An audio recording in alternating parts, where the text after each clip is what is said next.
आज का जो टॉपिक है वो हम आज डिस्कस करेंगे। इसी में वो हमारे पास है दैट इज साइलोप्सिडा। कौन सा होगा? साइलोप्सिडा।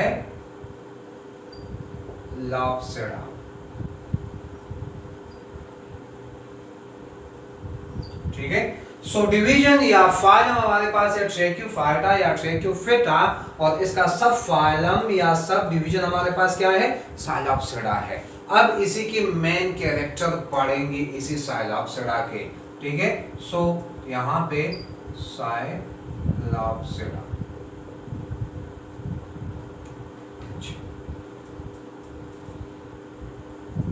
मैं यहाँ पे सबसे पहले इसका जो एक पेक्यूलियर कैरेक्टर लिखूंगा दैट इज फर्स्ट।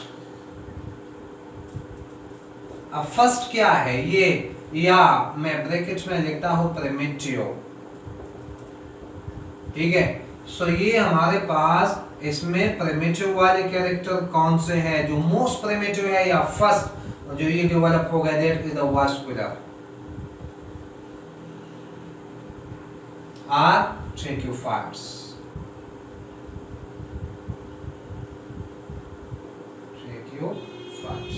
ठीक है।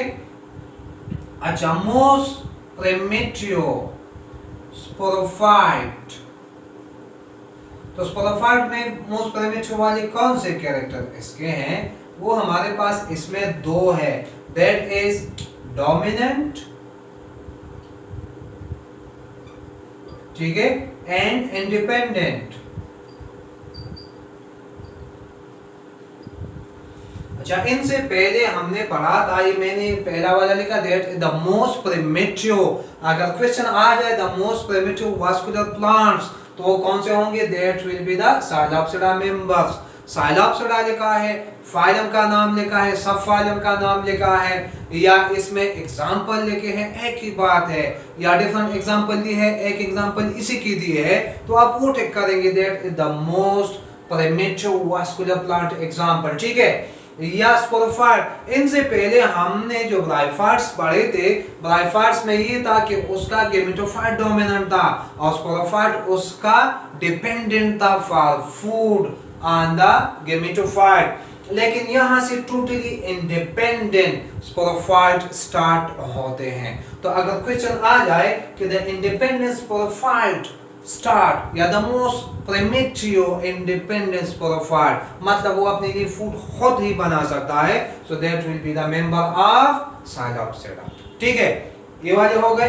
नेक्स्ट इसमें मैं लिखता हूं यहां पे बी नंबर लिस। क्या लिखता हूं बेटा? लिस लिखता हूं। अब इसमें लिस वाली कौन सी कैरेक्टर है? तो वो भी दो में लिख दो, दैट इज लीफलेस। क्या है बेटा? लीफलेस है, एंड रूटलेस। ठीक है। इसमें न रूट है न लीफ है, सो दैट्स व्हाई ये कौन से हैं? लीफलेस है और रूटलेस है। Instead of fruit there is rhizoids. क्या चीज मौजूद है बेटा? राइजोइड्स मौजूद है। सो मैं नेक्स्ट यहां पे लिखूंगा इसी में कि राइजोइड्स सी नंबर। ठीक है। इसमें क्या है? राइजोइड्स। राइजोइड मैं लिख दूं यहां पे instead of fruit.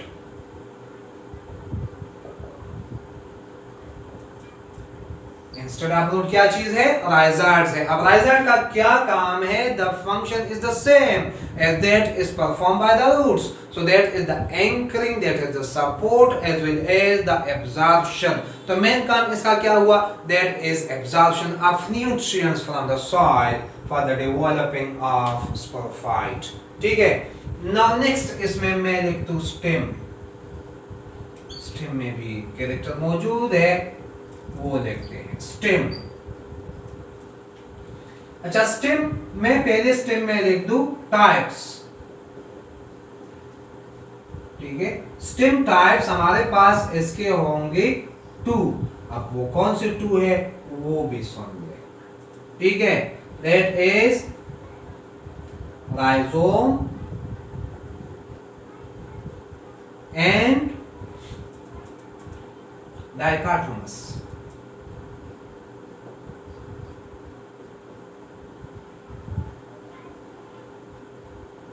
R Y shape or fork shape. ये वाली, ठीक है। अब राइजोम हमारे पास इसके अगर स्पेसिफिक आ जाए, सो दैट इज अंडरग्राउंड। क्या है बेटा? अंडरग्राउंड है। और ये जो डाइकोटोमी वाला है, that is called the aerial. ठीक है। सो दो किस्म के हो गए, the one is under the ground while the other is above the ground level. तो जो अबव द ग्राउंड लेवल है, that is called the aerial. उसका एक स्पेसिफिक एक और नाम भी है, डाइकोटोमस स्टेम। मतलब डायमी टू, काटोमी मीन ब्रांचेस, वो टू ब्रांच में डिवाइड होता है, हर ब्रांच फिर दो में डिवाइड होगा।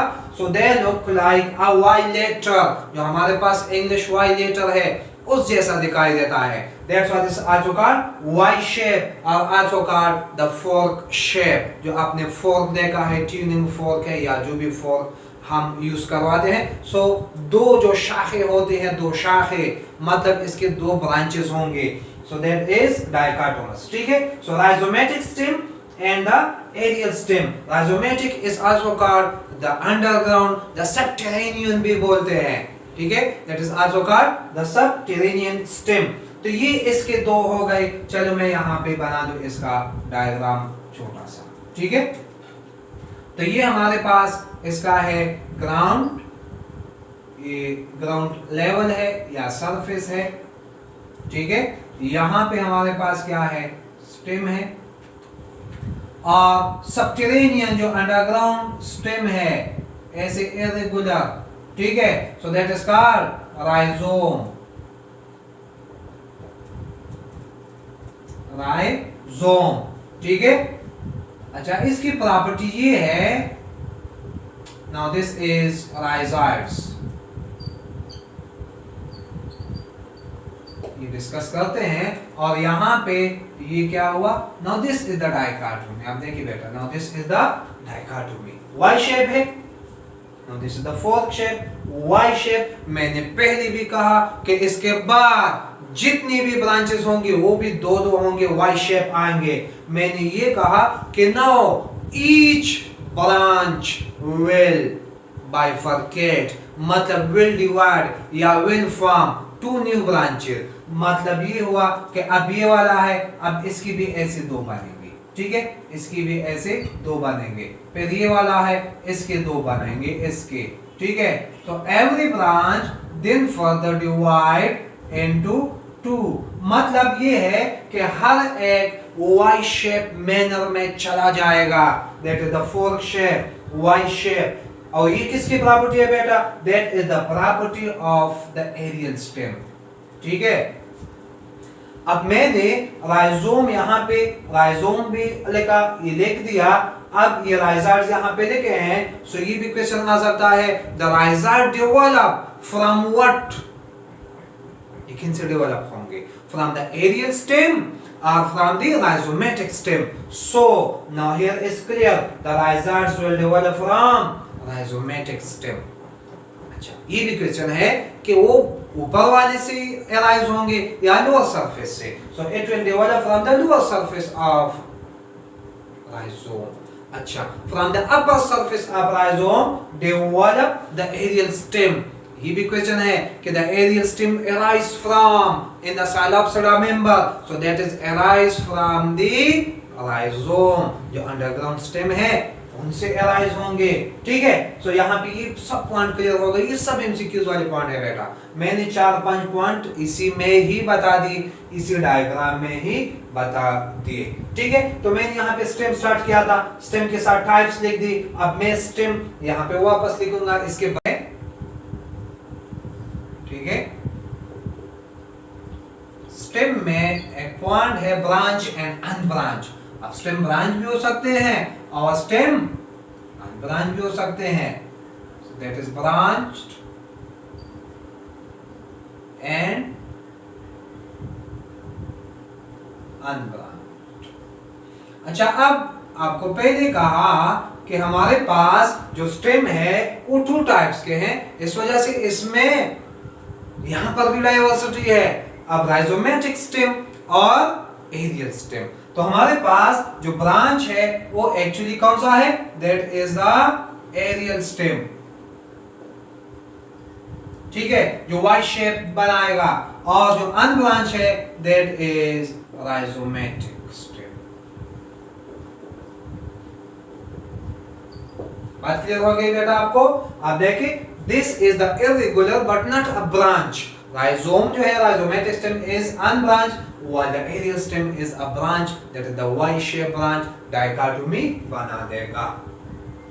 अच्छा, ई वाला जो इनकी स्पोरोफाइट है, तो इसमें मेनली हम यहाँ पे एसेक्सुअल रिप्रोडक्शन स्टडी करेंगे। ठीक है, सेक्सुअल रिप्रोडक्शन हमारे पास जो एंथ्रीडियम है और जो आर्किगोनियम है उसी के थ्रू ही होते हैं। यहाँ पर भी एंथ्रीडियम एंड आर्किगोनियम के थ्रू जो ब्राइफार्ड में आपको पढ़ाए हैं, इस वजह से etch have alternation of generation like that.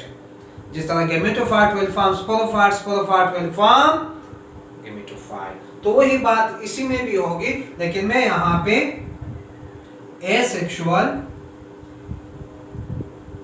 और रिप्रोडक्टिव स्ट्रक्चर, ये आपको क्लियर होना चाहिए। ठीक है, so asexual reproductive structure that is sporangium। क्या चीज है बेटा? sporangium। the spore producing part is sporangium, it have 1000 and thousands of spores होंगे इसमें। अब इसकी डेवलपमेंट है, लोकेशन है, it develop at tip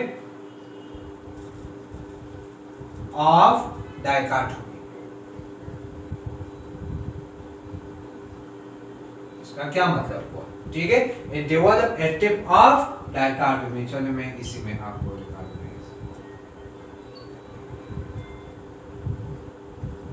now these are the sporangia।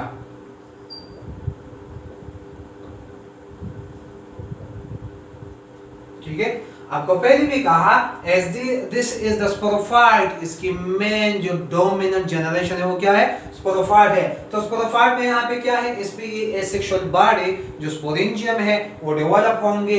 एक तो ये वाली बात हो गई। अच्छा, एक बात आपको और क्लियर हो, अगर क्वेश्चन आ जाए the sporangium develop on the stem, तो कौन से स्टेम पे बनेगा? एरियल पे और राइजोमेटिक पे। So the correct will be the aerial stem. Rhizomatic पे कोई स्पोरेंजियम नहीं बनता है। ठीक है, तो ये वाली बात हो गई। It develop at tip of, मैंने डाइकोटोमी क्लियर कट लिखा है। सो डाइकोटोमी किस में है? वो एरियल स्टेम में है। तो स्पोरेंजियम बन गया, इसमें 1000 and thousands of spores होंगे। When these spores are liberated, when these are released from sporangium, they will germinate and they will form gametophyte। The gametophyte will form the gameto generation, जो body है मतलब antheridium and archegonium या archegonium वो develop करेंगे, और उनसे फिर zygote, zygote से एम्ब्रियो, एम्ब्रियो से फिर स्पोरोफाइट। तो इसका क्या मतलब हुआ? There is alternation of generation. तो हमारे पास DEF, so that is alternation of generation इसमें मौजूद है। ठीक है, इसमें अल्टरनेशन ऑफ जनरेशन क्या है? मौजूद है, प्रेजेंट है। ये वाली बात हो गई।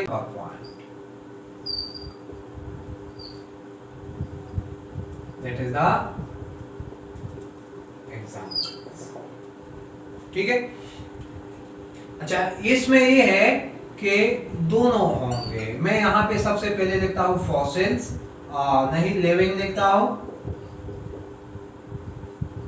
ठीक है, फिर इसमें फॉसिल्स या एक्सटिंक्ट्स,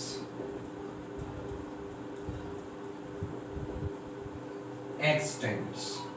ठीक है, फॉसिल्स, तो उसी के लिए मैं आपको एक शॉर्ट बता दूं, TP। ठीक है, TP या PT एक ही बात है। T में और पी, सो टी में यहां पे लिखता हूं मेसेप्टेरस के लिए, मेसेप्टेरस ये लिविंग है। और चूंकि साइलोप्सिडा है सो साइलोटम ये वाली हो गई। और 3 एग्जांपल यहाँ पे PRC एग्जांपल के लिए एक ट्रिक है PRC, ठीक है। सो PRC क्या है actually, PRNC,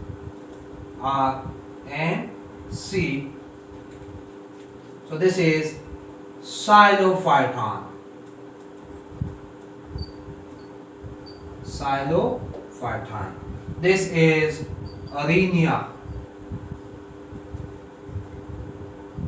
and this is C for Coxonia, ठीक है। सो हमारे पास इसके एग्जाम्पल्स लिविंग एंड फॉसिल, जो अब मौजूद नहीं है वो एक्सटिंक्ट है, वो बरीड फॉर्म में मिलेंगे, अंडर द रॉक्स मिलते हैं, अंडर द ग्राउंड्स मिलते हैं, बरीड फॉर्म में है, so that is the extinct. और फॉसिल है, उसके फॉसिल रिकॉर्ड मिल गए हमारे पास मौजूद है, ठीक है। सो लिविंग हमारे पास है टी, अच्छा यहाँ पे टी और पी, इसी में पी साइलेंट है और इसी में सो चलो मैं इस पे स्टार लगा देगा जो साइलेंस है, ठीक है। जिस तरह नाम में ये पी साइलेंट है, मैंने इस पर भी स्टार लगा दिया। सो नाम यहां से स्टार्ट होगा, नेम द साइलोप्सिडा, तो यहाँ पे टी है सो मेसेप्टेरिस, और पी साइलेंट है सो साइलोटम, यहाँ पे psilophyton, rhynia and cooksonia. So these are the examples of psilopsida, जिसमें लिविंग भी है और फॉसिल भी है।